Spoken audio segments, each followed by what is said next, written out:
अभिवादये अहमस्मि नारायण दत्तमिश्रः अत्र भवतां स्वागतम् एतस्मिन् डीडी न्यूज़ वार्ता प्रसारणे आदौ प्रमुखाः वार्ताः। वाराणसी प्रवासक्रमे स्वके प्रधानमंत्री भूयोपि 22,000,कोटिरूप्यकसमन्वितानाम् अनेकासां विकासात्मकपरियोजनानां शिलान्यासम् उद्घाटनं च विहितवान्। प्रधानमंत्री कृषकनिधेः 20 पुटकमपि प्रवर्तितवान् प्रधानमंत्री। तत्र ऑपरेशन सिंदूर इत्येतस्य विशेषाभियानक्रमे संसारेण दृष्टं भारतस्य रुद्ररूपम् इति निरूप्य तेन विपक्षिदलानि अपि भर्त्सितानि।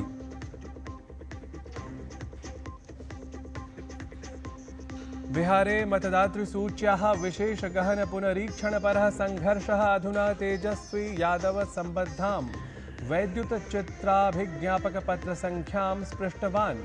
तेजस्वी यादवस्य वैद्युतचित्राभिज्ञापकपत्रसंख्याद्वयविषयं स्वीकृत्य निर्वाचनायोगात् परं भाजपा इत्येतेन दलेन अपि तेजस्वी प्रबलतया आक्षिप्तः।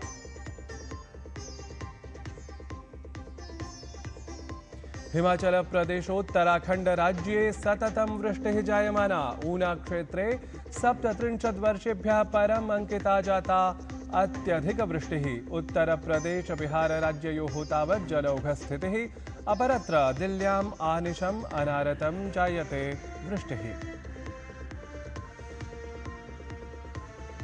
अथ क्रीडावार्तासु ओवल क्रिकेट निकषस्पर्धायाम् इंग्लैंड दलसमक्षं विजयाय 74,300 धावनाङ्करूपं विजयलक्ष्यं प्रदत्तं भारतीयदलेन। इंग्लैंड दलेन तावत् तृतीयदिवसस्य क्रीडावसानकालं यावत् एकस्तोभहानिपुरस्सरं 50 धावनाङ्काः सन्ति अर्जिताः।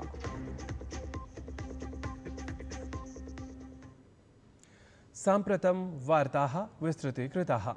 प्रधानमंत्री नरेंद्र मोदी स्वीये संसदीय क्षेत्रे वाराणसी नगरे भूयोपि 22,000,कोटिरूप्यकसमन्वितानाम् अनेकासां विकासात्मकपरियोजनानां शिलान्यासम् उद्घाटनं च विहितवान्। एताः उद्घाटिताः परियोजनाः आधारभूतावसंरचना, शिक्षा, स्वास्थ्यसेवा, पर्यटन, नगरविकास इत्यादिभिः क्षेत्रैः सह सम्बद्धाः सन्ति। अत्र अवसरे प्रधानमंत्री मोदी दिव्यांगजनेभ्यः वृद्धेभ्यः च 74,000 सहायकानि उपकरणानि अपि वितरितवान्।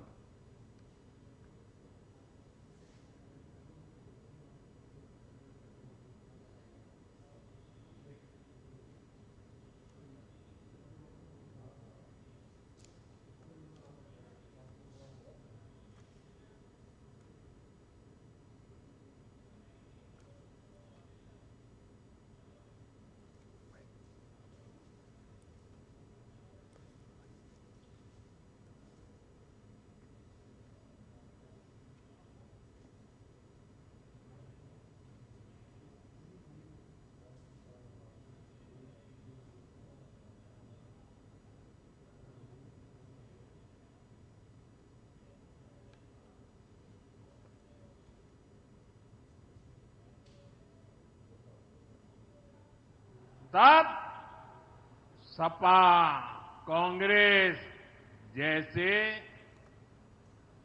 विकास विरोधी लोग, विकास विरोधी दल कैसी कैसी अफवाहें फैला रहे थे, लोगों को गुमराह कर रहे थे, किसानों को उलझन में डालते थे। कोई कहता था मोदी भले योजना लाया, लेकिन 2019 का चुनाव जाएगा, ये सब बंद हो जाएगा। इतना ही नहीं, मोदी ने जो पैसा अभी जमा किया है ना, वो भी वापस निकाल देगा। कैसा झूठ बोलते हैं। और यही देश का दुर्भाग्य है कि निराशा की गर्त में डूबा हुआ विरोधी मानसिकता वाले लोग ऐसी ही झूठी सच्चाई को लेकर के जी रहे हैं। ये सिर्फ किसानों से, देश के लोगों से झूठ बोल सकते हैं।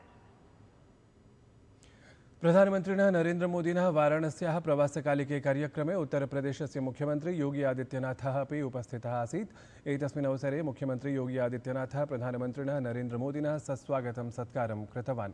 ततः स्वीये सम्बोधनक्रमे ऑपरेशन् सिन्दूर इत्येतस्य विशेषाभियानस्य माध्यमेन सकलमपि जगत् भारतस्य सामर्थ्येन अथ शक्त्या परिचितं जातम् इति पुनरपि असौ प्रतिपादितवान्। तेन उक्तं यत् शत्रुगृहे प्रविश्य तदीयसमापनस्य साहसविशेषं भारतं संधत्ते इति। पूरी दुनिया ने ऑपरेशन सिंदूर के माध्यम से भारत के सामर्थ्य और भारत की शक्ति का एहसास किया है।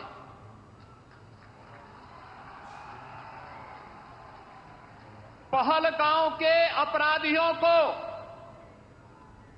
मिट्टी में मिला करके दुश्मन के घर में घुस करके उनका खात्मा करने का मादा भारत रखता है, नया भारत रखता है।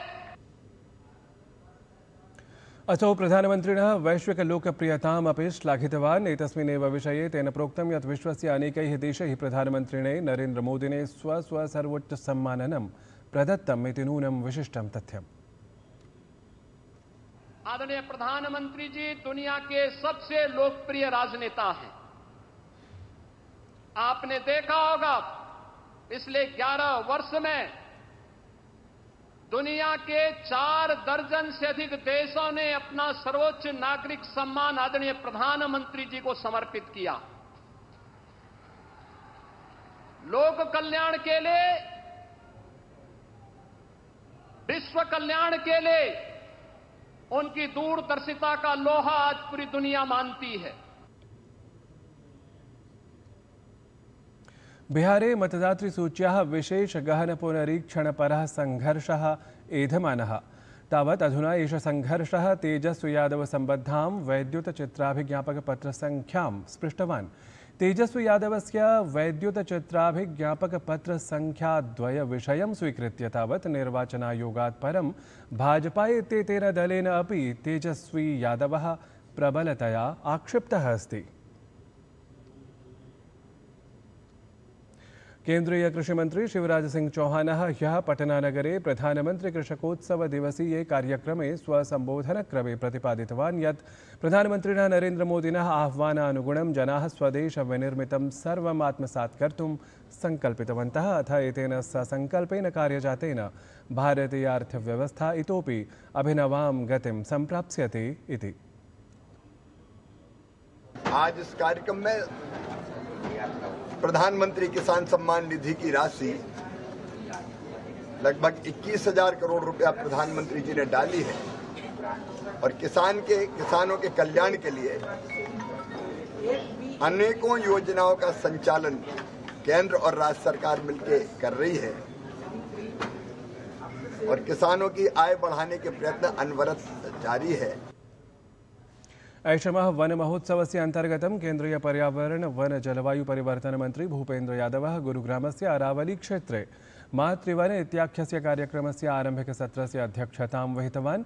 अत्र क्रमे असौ पादपारोपणमपि कृतवान्। तेन सह केन्द्रीयः आवास नगर कार्यमन्त्री तथा ऊर्जामन्त्री मनोहरलालः अपि समुपस्थितः आसीत्।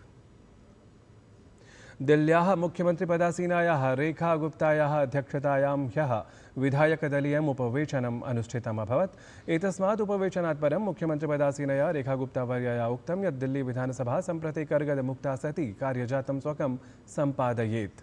ध्यातव्यमस्ति यत् ऑगस्ट मासस्य 4 दिनाङ्कात् प्रभृति दिल्ली विधानसभा सत्रस्य आरम्भः जायते।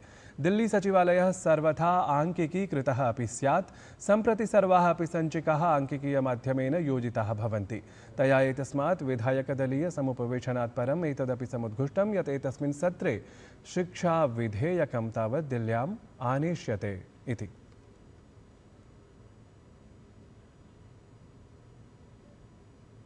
दिल्लीस्थं भारतीय प्रौद्योगिकी संस्थानं ह्यः 56 दीक्षान्तसमारोहं समायोजितवत्। अत्र 27% छात्रेभ्यः विविधोपाधयः प्रादीयन्त। तावदेतेषु छात्रेषु 20 देशानां 35 संख्याकाः छात्राः अपि सम्मिलिताः। अत्र 30 अधिक 500 छात्रेभ्यः विद्यावारिध्योपाधिः अपि प्राप्तः। एषा हि अत्र अद्य यावत् सर्वतः अधिका संख्या इति प्रोच्यते। उत्कृष्टप्रदर्शकाः छात्राः च स्वर्णरजतादिपदकैः सम्मानिताः अभवन्। एतैः सहैव दिल्लीस्थस्य भारतीयप्रौद्योगिकीसंस्थानस्य विशिष्टाः पूर्वछात्राः अपि एतस्मिन् दीक्षान्तसमारोहे सम्मानिताः अभवन्। वैज्ञानिकेषु अन्यतमा भारतस्य प्रक्षेपणी महिला इत्येवं च विख्याता टेसी थॉमस वर्या दीक्षान्तसमारोहे एतस्मिन् मुख्यातिथित्वं निर्व्यूढवती। तया तावद् उक्तं यत् भारतम् आत्मनिर्भरतादिशि सवेगं वर्धमानम् अथ दिल्लीस्थ भारतीयप्रौद्योगिकीसंस्थानस्य सदृशानां च अन्येषामपि संस्थानानाम् अत्र अत्यन्तं महत्त्वपूर्णः योगः अस्ति इति। केदारनाथयात्रा ह्यः प्रभृति पुनरपि समारब्धा। सोनप्रयाग गौरीकुण्डयोः मध्ये भूस्खलनकारणात् परह्यः अवरुद्धः मार्गः साम्प्रतं यातायातार्थं प्रवर्तितः अस्ति। वस्तुतः अतिवृष्ट्या जातेन पर्वतीय भूस्खलनेन मार्गे अवरोधः उत्पन्नः आसीत्, यस्मात् केदारनाथयात्रा अपि मध्ये अवरुद्धा आसीत्। हिमाचलप्रदेशोत्तराखण्डराज्ये सततं वृष्टिः जायमाना अस्ति। ऊनाक्षेत्रे तावत् 37 वर्षेभ्यः पश्चात् अत्यधिकवृष्टेः कीर्तिः तावत् अंकिता जाता। उत्तरप्रदेश बिहारराज्ययोः अपि अत्यधिकवृष्टिकारणात् जलौघस्थितिः दृश्यमाना अस्ति। अपरत्र दिल्ल्यामपि आनिशम् अनारतं वृष्टिः जायते।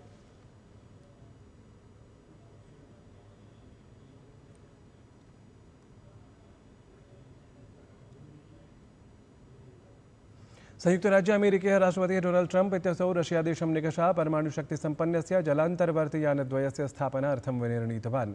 ट्रम्प इत्येतेन ट्रुथ इत्याख्ये स्वकीये सामाजिकान्तर्जालफलके सन्दिष्टं यत् रशियादेशस्य प्राक्तनराष्ट्रपतेः साम्प्रतिकस्य रशियासुरक्षापरिषद उपाध्यक्षस्य च दिमित्री मेदवेदेव इत्येतस्य अत्यधिकोद्वेजकवक्तव्यानाम् आधारेण मया परमाणुशक्तिसम्पन्नं जलान्तर्वर्तियानद्वयं स्थापयितुम् आदिष्टमस्ति। भारत इंग्लैंड दलयोः मध्ये पञ्चनिकषस्पर्धा समन्वितायाः श्रृङ्खलायाः पञ्चमी निकषस्पर्धा रोमाञ्चकं स्तरं स्पृशति। ह्यः निकषस्पर्धायाः तृतीयदिवसे भारतेन स्वीये द्वितीयपर्याये यशस्वी जायसवाल इत्येतस्य शताधिकधावनाङ्कार्जनबलात् 96 धावनाङ्काः अर्जिताः। अथ इंग्लैंड दलाय 74 धावनाङ्करूपं विजयलक्ष्यं प्रदत्तम्। इंग्लैंड दलेन तावत् तृतीयदिवसस्य क्रीडावसानकालं यावत् एकस्तोभानि पुरस्सरं 50 धावनाङ्काः अर्जिताः सन्ति।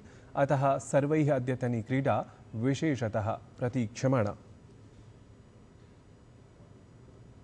प्रियाः दर्शकाः, साप्ताहिकस्य वार्तावली इत्याख्यस्य संस्कृतकार्यक्रमस्य पुनः प्रसारणम् अद्य प्रातः 7:30 DD न्यूज़ इत्यत्र भवन्तः द्रष्टुं शक्नुवन्ति। पश्यन्तु तावत् नूतनाङ्कसम्बद्धं प्रचारचलच्चित्रम् एतत्। सर्वधनी नरः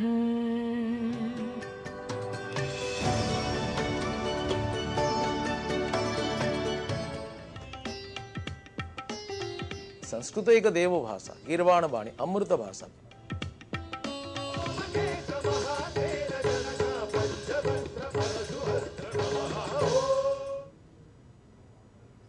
एतद्धि वार्ता संस्करणम् अधुना सम्पद्यते। अभिनववार्ताभिः सह पुनः उपस्थास्यामः। तावत् मङ्गलं भूयात्।